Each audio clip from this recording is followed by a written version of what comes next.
suis très heureux de voir tant de compatriotes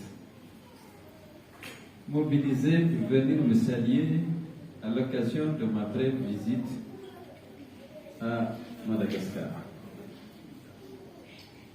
Je ne pouvais pas imaginer qu'il y avait un nombre si impressionnant de Guinéens dans une île aussi éloignée de notre pays.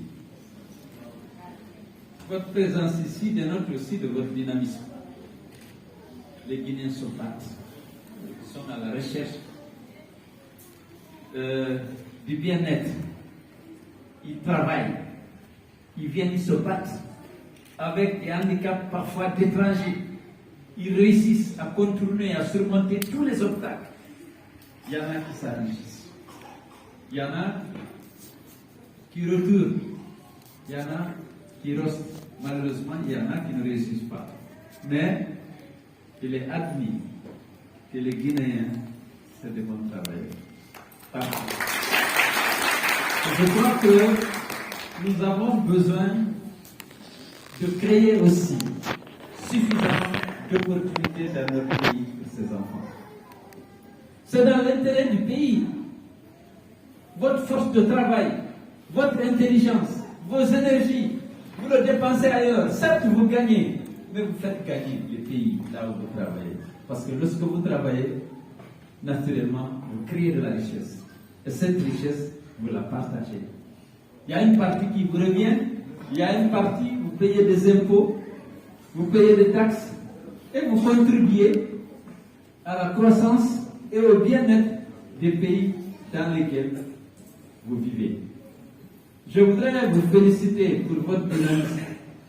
Vous savez, dans la politique de l'UFDG, Cellou Dalein Diallo prévoit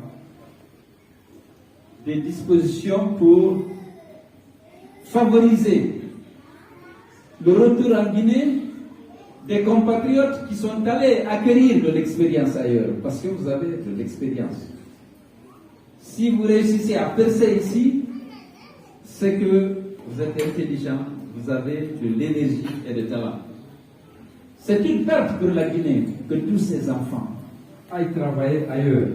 Parce que quel que soit votre génie, vous travaillez une partie, c'est pour le pays où vous résidez. Si vous étiez en Guinée, vous n'auriez pas pu échapper à vos obligations fiscales. Vous auriez créé peut-être des petites entreprises, vous auriez embauché des compatriotes et vous auriez gagné aussi de l'argent dans votre pays. C'est pourquoi, dans la politique que nous allons mettre en œuvre, lorsque demain vous allez me porter au pouvoir, ce sera aussi favorisé. Et comprenez le rôle que jouez, même étant ici. Imaginez s'il y avait des statistiques fiables, la contribution que vous apportez dans la lutte contre la pauvreté en République de Guinée, surtout la pauvreté rurale. Ce que vous envoyez comme soutien familial, ce que vous envoyez comme investissement dans l'immobilier pour avoir une maison correcte au chef-lieu de votre préfecture, dans la capitale, dans votre village, tout ça c'est du travail et c'est de l'argent. Et si vous étiez là, si toutes les conditions étaient réunies pour que vous vous épanouissiez dans votre pays, pour que votre sécurité soit assurée, que votre dignité soit respectée, pour que vous puissiez exercer pleinement tous vos droits dans votre pays. Moi, je fais de la politique parce que j'ai pitié de la Guinée et je veux la changer. Au profit de tous les fils du pays. Au profit de tous les fils du pays. Nous sommes divisés. Je trouve ça déplorable. Que les gens aujourd'hui, dans la plupart des cas, on dit, ouais, dès qu'on parle de quelqu'un, il devient les ennemis. Vous savez, vous êtes tous des croyants. Le seul critère, c'est le mérite. Quel que soit ce que vos pères, vos grands-pères ou vos ancêtres ont été, en tant que musulmans, il y a les obligations qui vous incombent, personne ne peut le faire à votre place. Même si votre grand-père a passé toute sa vie à prier, il ne peut pas compenser les prières que vous n'aurez pas faites. Il faut qu'on se débarrasse du tribalisme. Le monde d'aujourd'hui, c'est la compétition sur la base du mérite, sur la base du travail. L'être humain, lorsque je vois un être humain souffrir, si je peux le libérer de la souffrance, que ce soit une douleur physique, que ce soit la faim, que ce soit l'injustice, je ne demande pas qu'il ait de quel pays. Je vois l'être humain, je me mets à sa place.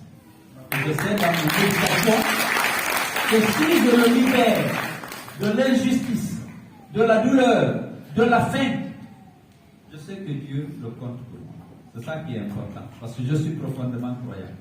Donc le musulman n'a pas le droit, le croyant, de prôner la discrimination, de discriminer les hommes. Déjà, dans l'islam, on dit tous les musulmans sont des frères. Mais ceux qui naissent, ceux qui sont nés dans le même pays, qui partagent tant de choses en commun.